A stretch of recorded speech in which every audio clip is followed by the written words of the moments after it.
वस्तु का बोध नहीं होता। किंतु ये ध्यान देने की आवश्यकता ये है, चाहे वह सूरज का प्रकाश हो, चाहे चांद का प्रकाश हो, चाहे वह दीपक का प्रकाश हो, चाहे वह बिजली का प्रकाश हो, प्रकाश के बिना, रोशनी के बिना पदार्थ का बोध अंधेरे में नहीं हो सकता। किंतु ये सारे सारे प्रकाश अंधकार में परिवर्तित हो सकते हैं यदि आँखों की रोशनी नहीं है तो। मूल आँखों की जो रोशनी है वह कारण के रूप में है, किंतु अन्य जो प्रकाश हैं वो एकमात्र सहयोग प्रदान करने वाले पदार्थ हैं। उसी प्रकार बंधन से मुक्त होने के लिए बहुत सारे साधन हैं और बंधन में बद्ध होने के लिए भी साधन है। अर्थात संक्षेप से इसका अर्थ ये हुआ, संसार में परिभ्रमण कराने में भी कुछ कारण हुआ करते हैं और उससे ऊपर उठने के लिए भी कारण हुआ करते हैं। सीधा सा अर्थ है कि आश्रव और बंध ये किन परिणामों से होता है। आचार्यों का ये कहना है, धर्म ध्यान और शुक्ल ध्यान ये दोनों मुक्ति के लिए कारण है। परे मोक्ष हेतु, इस प्रकार एक सूत्र उमा स्वामी महाराज ने तत्पर सूत्र में दिया है। आगे के दो ध्यान, इन्हें ध्यान के चार भेद हैं, आर्त ध्यान, रौद्र ध्यान, धर्म ध्यान और शुक्ल ध्यान। इनमें से दो जो आगे के ध्यान हैं, धर्म ध्यान और शुक्ल ध्यान, ये मोक्ष हेतु ऐसा कहा है। इससे फलितार्थ यह निकलता है, अपरे संसारस्य हेतु। आर्त ध्यान, रौद्र ध्यान यह संसार के लिए कारण है, यह अपने आप ही सिद्ध होता है, क्योंकि ये दोनों अपोजिट हैं। जिसको दिन का ज्ञान है उसको रात का भी ज्ञान है। ये दोनों ये विपरीत तत्व है परस्पर में। उसी प्रकार संसार के लिए कारण कौन से ध्यान हैं? आर्त ध्यान और रौद्र ध्यान। अब धीरे से हम चलते हैं। आर्त ध्यान के भी चार भेद किए हैं, इष्ट वियोग, अनिष्ट संयोग, पीड़ा चिंतन और निदान के रूप में ये चार आर्त ध्यान माने जाते हैं। और आर्त ध्यान की सीमा कहाँ तक चलती है? गुणस्थान की विवक्षा से प्रथम गुणस्थान से लेकर के छठे गुणस्थान तक आर्त ध्यान का सद्भाव बताया है। अब सोचो महाराज, श्रवण को भी आर्त ध्यान होता है? हाँ, होता है। पढ़िए, आप अध्ययन करिएगा, क्योंकि इष्ट का वियोग। अब श्रवण के लिए क्या इष्ट है? विषय और कषाय श्रवण के लिए इष्ट नहीं है, किंतु इष्ट क्या है? पंच परमेष्टि हैं, गुरु हैं, प्रभु हैं। ये इष्ट इसलिए हैं, हमें मोक्ष तक पहुंचाने में यह अनन्य कारण है। अब गुरु का यदि मान लो वियोग होता है, समझ रहे हैं आप, गुरु का वियोग होता है तो तत्संबंधी आकुलता श्रवण में भी आती है। मन आकुल व्याकुल इसलिए होता है कि हे भगवान, आपने ही मुझे मोक्ष मार्ग को दिखाया है, मार्ग को प्रशस्त किया है, और मुझे आपने शिक्षित किया, दीक्षित किया, संस्कार दिए, छोटे से बड़ा बनाया है, है। जिस प्रकार परिवार में बच्चों का पालन पोषण माता पिता करते हैं, उसी प्रकार जो मोक्ष मार्ग पर आरूढ़ होना चाहता है और वह गुरु के शरण में आ जाता है, तो उसके लिए वो क्या करते हैं, वात्सल्य के माध्यम से अपने पास रखते हैं और धीरे धीरे धीरे संस्कार देना प्रारंभ करते हैं। छोटा सा पौधा है, वो पौधा बाद में बना है, पहले बीज का वपन किया जाता है, तब कहीं जाकर के कालांतर में 8-10 दिन के उपरांत वह बीज अंकुरित हो जाता है। अंकुरित होने के उपरांत धीरे धीरे वह छोटा सा पौधा बन जाता है। लेकिन वह छोटा सा पौधा है तो उसका ध्यान रखा जाता है।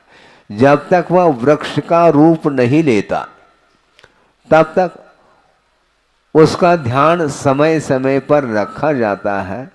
पानी है, खाद है, हवा है आदि आदि, उसके लिए सारे अनुकूलता का ध्यान वह कृषक रखता है।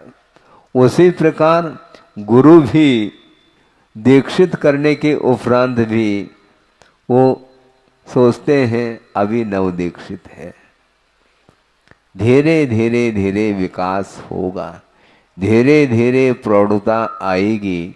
इस प्रकार अपने कर्तव्य का पालन करते हुए वे शिष्य के विकास के लिए सहयोग हमेशा देते रहते हैं। और मान लो उस गुरु का जब वियोग होता है, उस समय शिष्य के मन में आकुलता उत्पन्न होती है, क्योंकि इष्ट वियोग नाम का यह आर्त ध्यान माना है। यह धर्म ध्यान नहीं, किंतु धर्म ध्यान की सामग्री का वियोग हुआ है।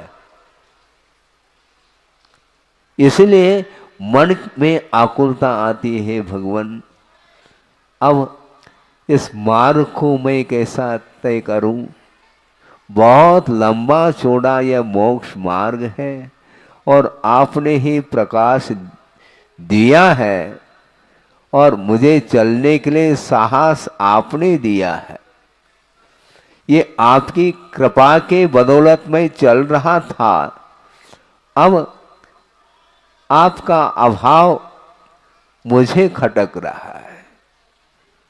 किंतु आचार्य कहते हैं यह संयोग और वियोग लगा हुआ है, इसलिए धर्म ध्यान करने के लिए वस्तु तत्व का बोध तुम्हें कराया है।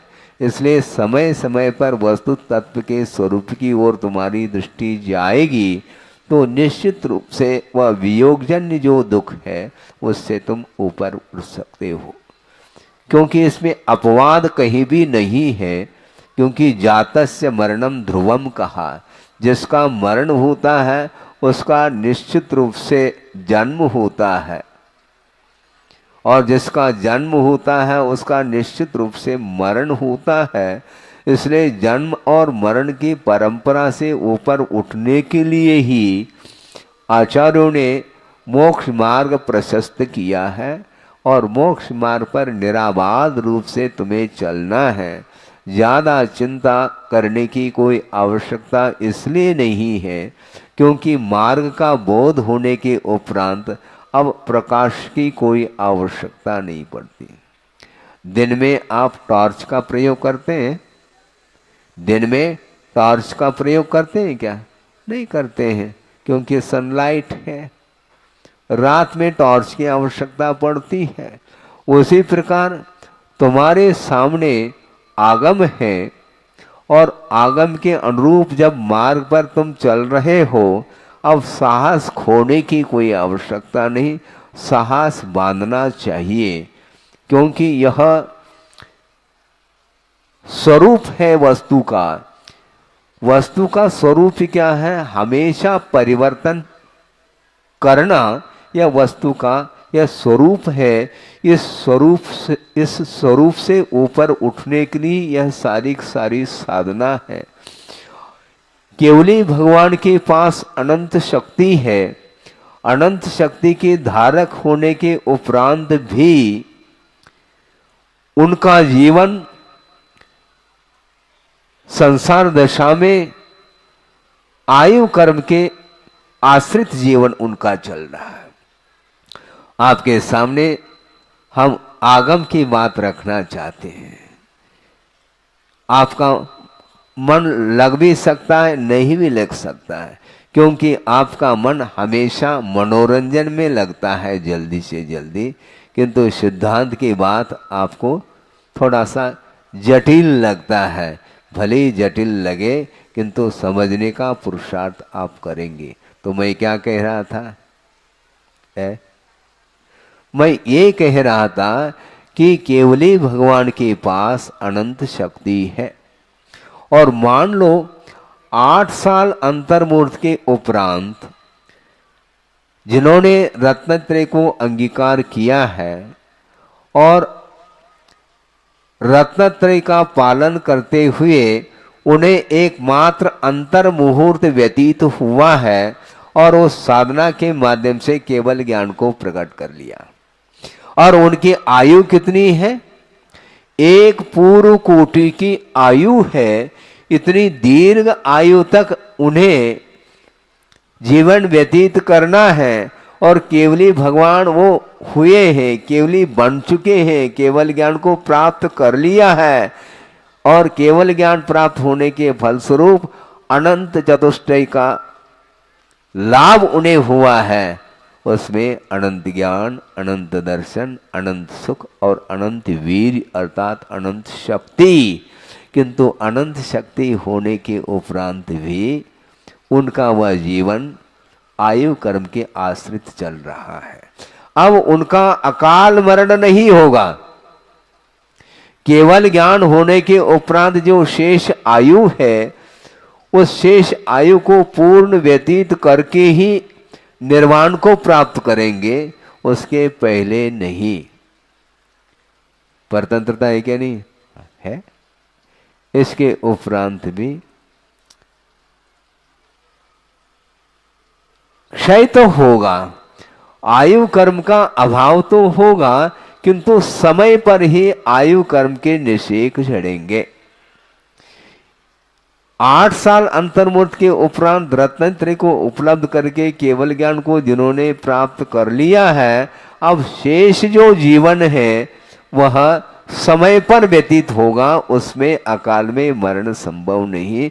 इसलिए पूर्ण काल व्यतीत करके ही उनको निर्वाण का लाभ होगा।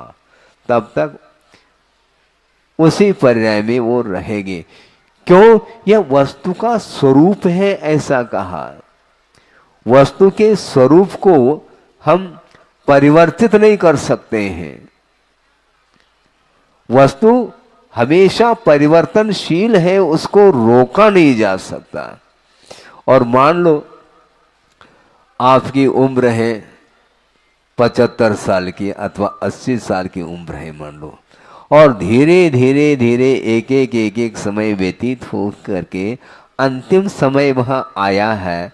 उसमें आप ये कहो कि कुछ समय और टिक जाऊं, कुछ समय और जीवन जीऊं, इस प्रकार आपकी भावना हो सकती है, किंतु एक समय के लिए भी आप रुक नहीं पाएंगे। हाँ, रुक नहीं पाएंगे, जाना पड़ेगा। परिवार है महाराज, हाँ परिवार हो तो क्या हो गया, परिवार है, संपदा है, ये सबको यहीं पर छोड़ना पड़ेगा। अभी आपको छोड़ने के लिए कह दे तो मन कहता है महाराज हम नहीं छोड़ पाएंगे, किंतु जब छूटेगा उस समय क्या करोगे? जब छूटेगा उस समय कोई भी साथ नहीं आने वाला है। जब छूटना ही है तो बार बार उस संसार के बीच में रह करके जीवन जीने का भाव क्यों करते हो? कब तक जियोगे? जीवन कब तक चलेगा? आखिर वह जीवन आयु कर्म के आश्रित चल रहा है। जब तक पेट्रोल है गाड़ी में तब तक वह गाड़ी चलेगी। रफ्तार से चल सकती है ठीक है, किंतु वह गाड़ी चल रही है और मात्र गाड़ी चल रही है और पेट्रोल नहीं जल रहा है, ऐसा थोड़ी। पेट्रोल निरंतर वह जल रहा है और वह एक निश्चित समय पर पेट्रोल समाप्त होते ही गाड़ी रुकेगी। 1 इंच भी गाड़ी खिसक नहीं पाएगी, वो ये ध्यान रखो, क्योंकि वह पेट्रोल के आश्रित गाड़ी चल रही है। उसी प्रकार आयु कर्म के आश्रित हमारा जीवन चल रहा है। हमारा जीवन स्वतंत्र नहीं है, परतंत्र है, पराधीन जीवन है। इसलिए पराधीन जीवन ये कभी भी ऑफ हो सकता है। बिजली कभी भी गोल हो सकती है, होगी क्या नहीं? उसी प्रकार कभी भी प्राणों का विसर्जन हो सकता है। विसर्जन होने के पहले जब तक जीवन है तब तक उस जीवन का सदुपयोग करने के लिए आचार्यों का ये कहना है। इसलिए कर्म बंध से बचने के लिए धर्म ध्यान और शुक्ल ध्यान का आश्रय लेने के लिए कहा है। और संसार में ही आप परिभ्रमण करना चाहते हो, संसार में ही आनंद का अनुभव करना चाहते हो, तो आर्त ध्यान रौद्र ध्यान निरंतर वह संसारी प्राणी कर रहा है। उसके माध्यम से ही संसार में उसका परिभ्रमण निरंतर चल रहा है। और परिभ्रमण और यात्रा में बड़ा अंतर है, हमने कई बार कहा है। यात्रा अलग वस्तु और परिभ्रमण अलग वस्तु। परिभ्रमण का अर्थ वह घूमना होता है, चतुर्गति में परिभ्रमण होता है। जैसे आपने कोलू का बैल देखा होगा, आज तो देखने को नहीं मिलते महाराज, सब मशीनरी युग आ गया। अब मशीनों के माध्यम से सब कुछ काम हो जाता है। जो कुछ भी कृषि कार्य है आदि आदि वो सब मशीनों के आधार से हो रहा है। इसलिए वो कोलू का बैल देखने में नहीं आता है, किंतु कोलू का बैल है और उसके आंखों में पाटी बांध दी गई है और आंखें बंद हैं और उसको घुमाया जा रहा है। आप जानते हैं खलियान होता है, उसमें वो जितने भी ज्वार हैं, गेहूं हैं आदि के जो सिट्टे बोलते हैं, ज्वार के हैं, मक्के के हैं आदि, उन सिट्टों को उस खलियान में डाला जाता है और उसके ऊपर रोलिंग की जाती है बैलों के माध्यम से। तो वह बैल घूमता रहता है, जिसके माध्यम से वो दाने उन सिट्टों में से अलग हो जाते हैं।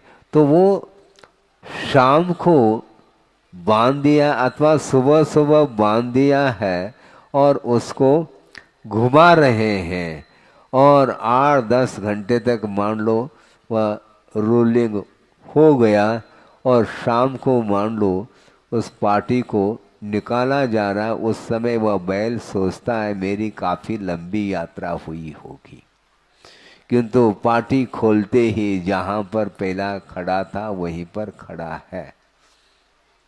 इसको बोलते हैं परिभ्रमण। और यह परिभ्रमण चतुर्गति में परिभ्रमण कर रहा है। ये इस परिभ्रमण के लिए और कौन सा कारण हो सकता? आर्त ध्यान और रौद्र ध्यान अपरे संसार से हेतु। आर्त ध्यान रौद्र ध्यान के माध्यम से संसार का विकास होता है। इसलिए आर्त ध्यान रौद्र ध्यान से ऊपर उठने का प्रयत्न करना चाहिए। तो इष्ट वियोग श्रवण के लिए भी आकुल व्याकुल परिणाम उनके हो रहे हैं, किंतु उसका वह आर्त ध्यान एक अंतर मुहूर्त के लिए होता है। उसके उपरांत उस आर्त ध्यान की भूमिका से वो ऊपर उठ जाते हैं। किंतु ये गृहस्थ मान लो परिवार में है और उसमें किसी की गमी हो गई, तो कितने दिन तक वह आकुल व्याकुल रहता है? कम से कम 13 दिन तक वह उसको कोई भी कार्य अच्छा नहीं लगता। दुकान मकान को बंद करके यहाँ तक कि उसको भोजन भी नहीं रुच रहा है। और उनके जो रिलेशन हैं, वो रिश्तेदारी जिसको बोलते हैं, वो आ करके उसको संबोधित कर रहे हैं और साहस बांध रहे हैं। ये संसार की रीत है, इसको ज़्यादा आपको संक्लेश नहीं करना चाहिए आदि आदि। किंतु जो इस प्रकार संबोधित करते हैं, उनकी यहाँ कोई कमी हो जाए तो ये पहुँच जाता है। एक दूसरे में ये संबोधन देने के लिए पहुंचते हैं। इसी प्रकार होता है ये। इसलिए गृहस्थ का आर्त ध्यान और श्रवण का आर्त ध्यान बड़ा अंतर को लेकर के है। श्रवण को जो आर्त ध्यान हो रहा है इस बात को लेकर के हो रहा है, अब मुझे मोक्ष मार्ग पर चलने के लिए कौन मुझे सहयोग प्रदान करेंगे, इस भाव को लेकर के संक्लेश उत्पन्न हो रहे हैं। किंतु संसारी प्राणी स्वार्थी जीवन जीता है, उसका जीवन स्वार्थमय है। हाँ, बेटा है, बेटे की चिंता करता है। क्यों? इसलिए चिंता करता है अंत में मुख में कौन पानी डालने वाला रहेगा। अंत में जब मरण सन्निकट आएगा उस समय मुझे कौन संभालेगा। मैं अस्वस्थ हो जाऊंगा तो मेरी वैयावृत्ति सेवा शुश्रूषा कौन करेगा। इस भाव को लेकर के वह बेटे का पालन पोषण अधिक करता है। इसको बोलते स्वार्थ। किंतु ये ध्यान रखो, आप स्वस्थ रहो अथवा अस्वस्थ रहो, मरण तो अनिवार्य है। अपनी अपनी बार कहा है, मरना सबको एक दिन है और अपनी अपनी बार। जब ये बारी आएगी प्रत्येक व्यक्ति के जीवन में, ये मरण की घड़ी जब आएगी तो कभी भी आ सकती है। मरण का डेट निश्चित नहीं है। जीवन का जन्म का डेट फिर भी निश्चित हो सकता है डॉक्टरों के माध्यम से, किंतु मृत्यु की घड़ी कभी भी मृत्यु बता करके नहीं आती कि मैं आ रही हूँ। नहीं, सडनली कभी भी वह मौत आ सकती है। और वह मरण दो तरह का होता है, एक सकाल मरण होता है और एक अकाल मरण होता है। समय पर जो मृत्यु होती है, मरण होता है, उसका नाम सकाल मरण कहा है।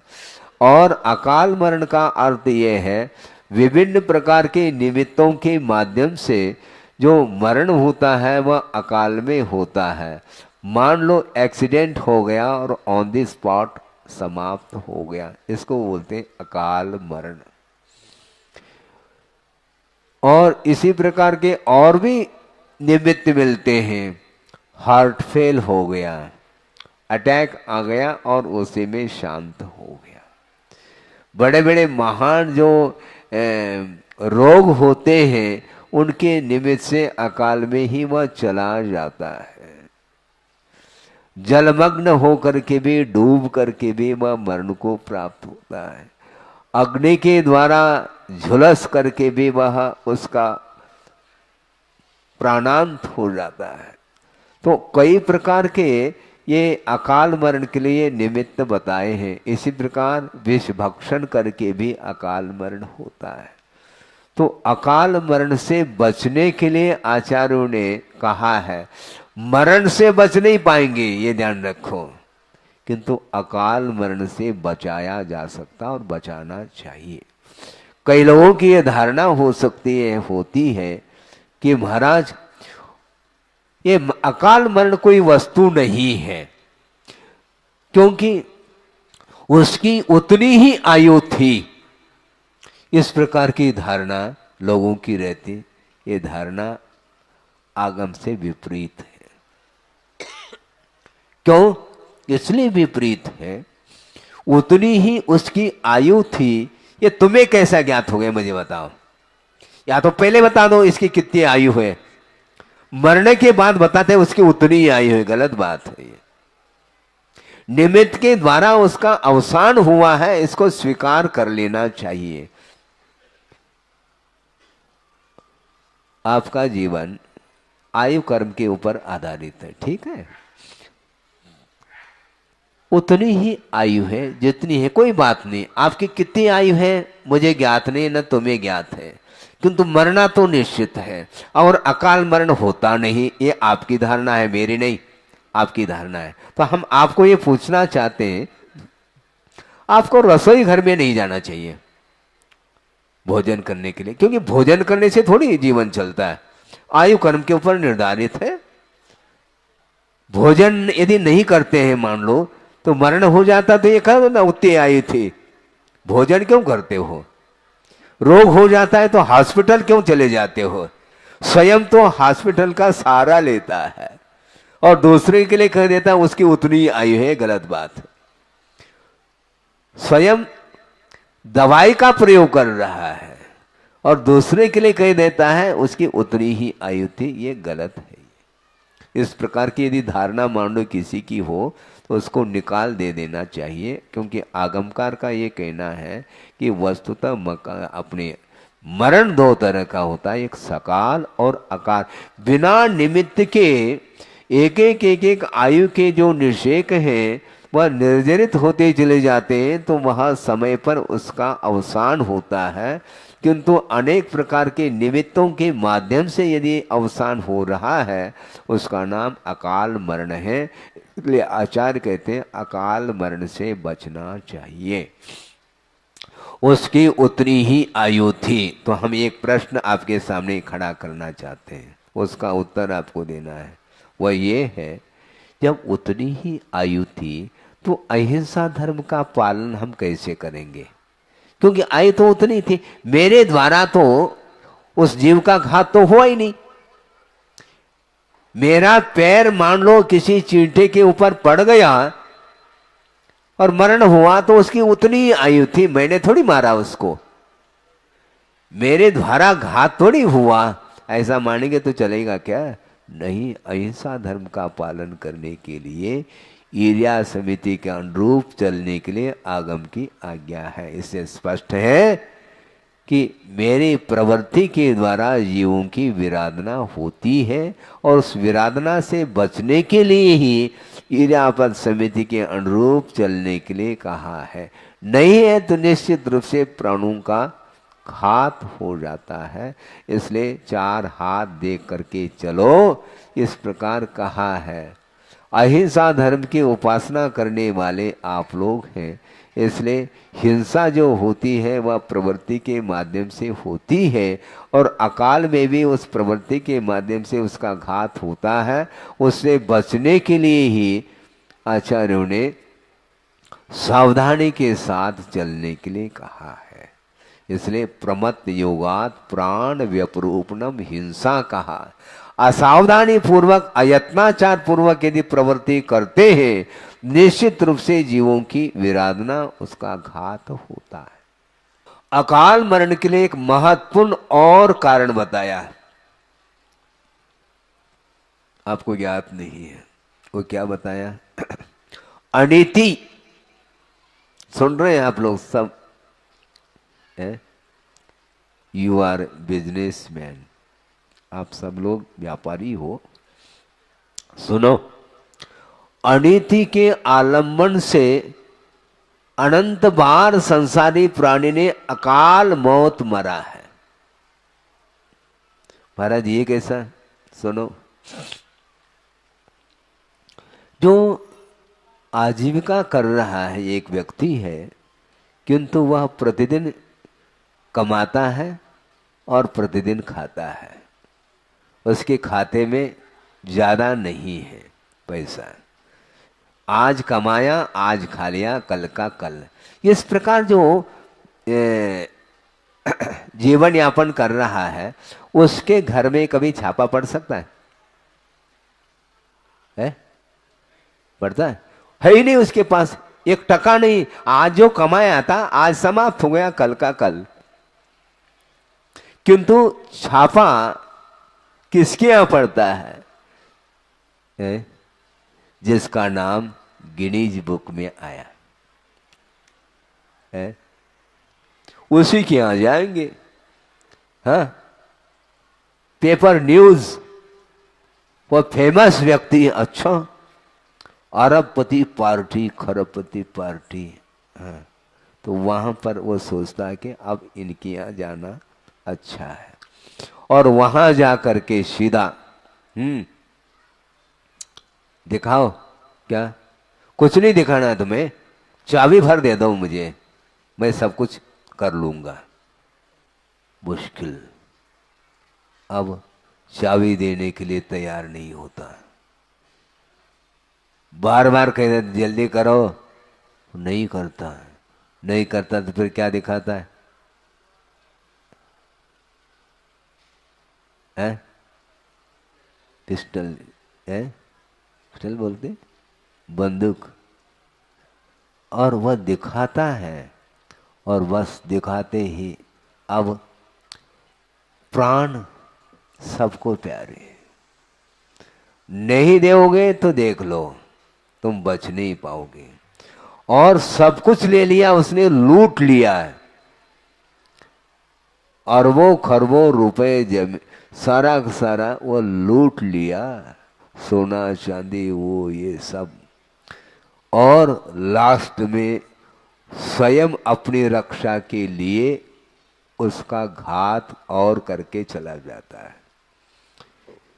ये किसका परिणाम है? ये अकाल मरण क्यों हुआ? अनीति के साथ वित्त का अर्जन किया था, इसलिए वह प्राण ले लिया उसने। उस अनीति ने ही प्राण लिया है। सोचो समझो, इस प्रकार संसारी प्राणी जीवन जी रहा है, इसलिए उसका जीवन का अंत नहीं हो, संसार का अंत नहीं हो सकता। और वह रौद्र ध्यान के साथ सुनिए, और अकाल मरण उसका हुआ, संक्लेश परिणाम के साथ अकाल मरण हुआ, और रौद्र ध्यान के फलस्वरूप वह नरक चला गया है। यहाँ पर भी कमाया हुआ जो धन था उसका उपभोग भी नहीं कर पाया, और न किसी को दे पाया, न स्वयं उसका उपभोग कर पाया।